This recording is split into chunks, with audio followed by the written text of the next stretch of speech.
Сәлем достар, біз бүгін феткалар сайтын пайдаланып зертханалық жұмыс жасаймыз. Тақырыбы газдың негізгі қасиеттерін зерттеу. Бұл модельде идеал газды қарастырамыз. Идеал газ молекулалары өте ұсақ, бір-бірімен серпімді соқтығысатын және өзара тартылыс күштері жоқ газдарды айтамыз. Енді жұмыс істерімен таныса кетсек, жұмыс істерімізде көріп тұрғандай осындай көлемді ыдыс және де қысымды өлшеу үшін манометр, өлшем бірлігі атом, температураны өлшеу үшін термометр, өлшем бірлігі Кельвин. Осы жерден біз температурамызды көбейтіп және де азайта аламыз. Және де бізде осындай поршень берілген. Осы поршеньнің ішінде молекулалар бар. Ірі және де осындай ұсақ молекулаларымыз бар. Қарап тұрғанымыздай, бізде молекулаларымыз ұсақ болған сайын, оның жылдамдығы да жоғары болатынын байқаймыз. Енді жұмысымызды бастайық. Ең бірінші біз тұрақты көлемді алып көрейік.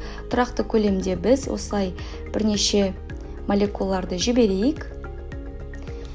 Осындай енді температурамызды арттырып көрейік.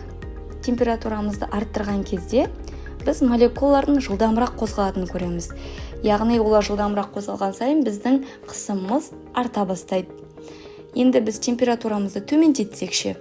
Температурамызды төмендетсек, молекулалардың ақырын қозғалатынын көреміз, баяу қозғалатынын. Сол кезде бізде қысымымыз төмендеп жатқанын байқаймыз. Осыдан бізде Гелиус заңы шығады. Яғни тұрақты көлемде температура артқан сайын қысым да артады. Температура төмендеген сайын қысым да төмендейтінін байқаймыз. Келесі біз тұрақты температурада зерттеп көрейік газымызды. Температурамыз тұрақты 375 Кельвин. Енді біз көлемімізді ұлғайтып көрейік.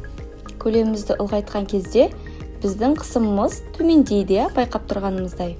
Тағы да үлкейтейік.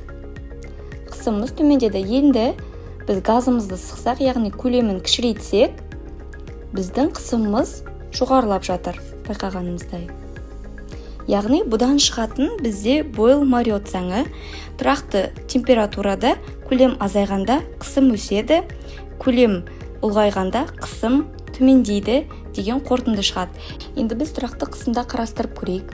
Қысымымыз тұрақты болды. Енді біз температурамызды жоғарылатайық, яғни жылу берейік. Сол кезде біздің көлеміміздің ұлғайып жатқанын байқайтын боламыз.